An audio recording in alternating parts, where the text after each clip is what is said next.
évitez de venir faire pipi sur le rempart romain quand vous avez bien fait la fête.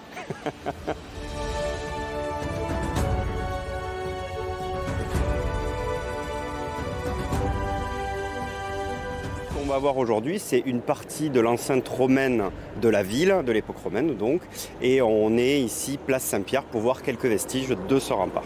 Alors ce qui est assez intéressant quand on est place Saint-Pierre, c'est qu'on vient d'habitude pour prendre l'apéro ou boire un coup, et bien en fait on ne s'attend pas à voir des vestiges et voir même un des bars emblématiques de cette place construit et s'appuyer en fait sur le rempart. Donc si on fait juste un petit peu attention à l'espace qui est ici, on voit quelques briques au milieu où on a des petits fils électriques. Et bien ces quelques briques en fait représentent, font partie de ce rempart, de cette enceinte romaine.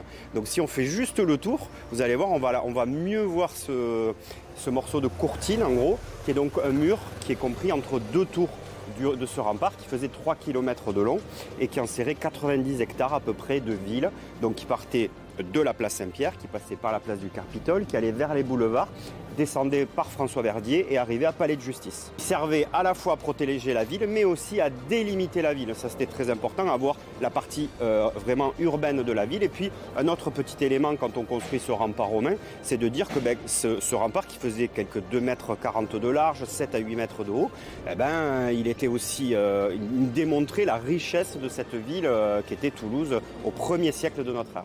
Ici, on a l'autre côté finalement du bar en question et on voit un mur qui est construit à partir de briques, de galets de Garonne et de mortier de chaux qu'on appelle de l'opus caementicum.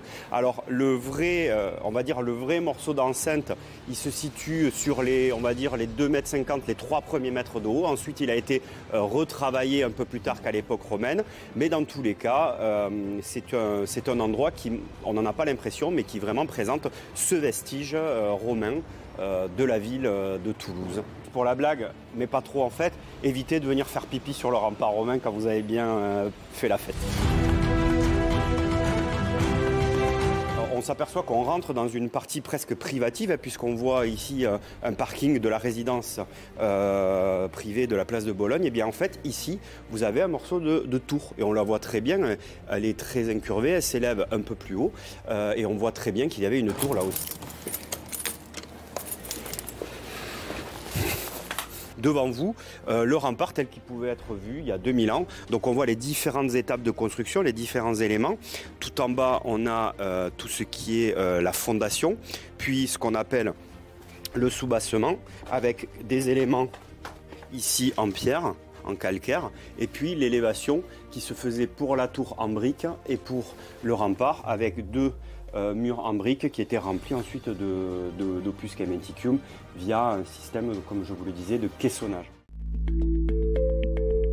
On est dans une des tours, donc une des nombreuses tours du rempart de l'enceinte romaine de Toulouse qui a été conservée, que l'on peut visiter, donc ça c'est assez intéressant aussi, et qui a été préservée, et c'est pour ça aussi qu'il y a des grilles qu'on peut voir aussi derrière, parce que ça délimite aussi une zone entre le public et le privé, puisque cet espace appartient plus ou moins à la mairie, et de l'autre côté on est vraiment chez les copropriétaires des immeubles de l'autre côté. Ce que vous voyez ici, finalement ce n'est pas romain à proprement parler, on est sur les fondations des bâtiments qui sont au-dessus de nous, mais c'est pas étonnant puisque ces constructions romaines, elles sont très très solides, elles ne bougent pas pendant 2000 ans, hein. C'est essentiellement l'être humain qui va détruire pour reconstruire, mais du coup il n'y a pas de raison qu'on ne construise pas sur ces fondations romaines qui sont très solides, ça ne bougera pas, et c'est ce qu'on voit ici avec ces fondations des bâtiments plus récents. Il y a beaucoup de locataires, propriétaires à Toulouse qui ont des vestiges romains et même plus anciens sous leurs pieds, ils dorment peut-être sous le rempart ou sous des bâtiments romains sans le savoir, mais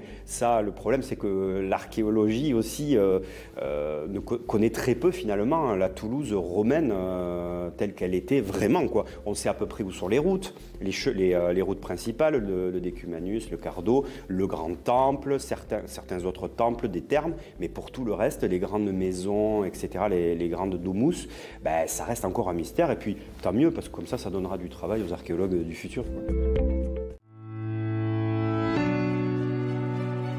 avoir sous le magasin Uniqlo, il y a une partie qui a été mise en valeur par le magasin.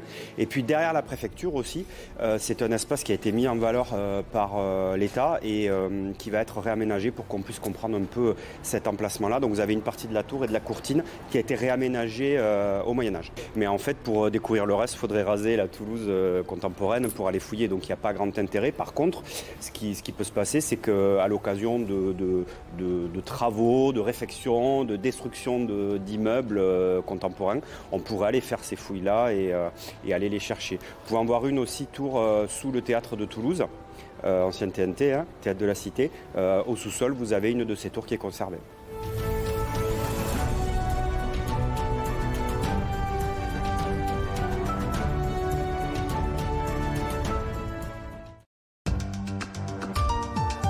actu.fr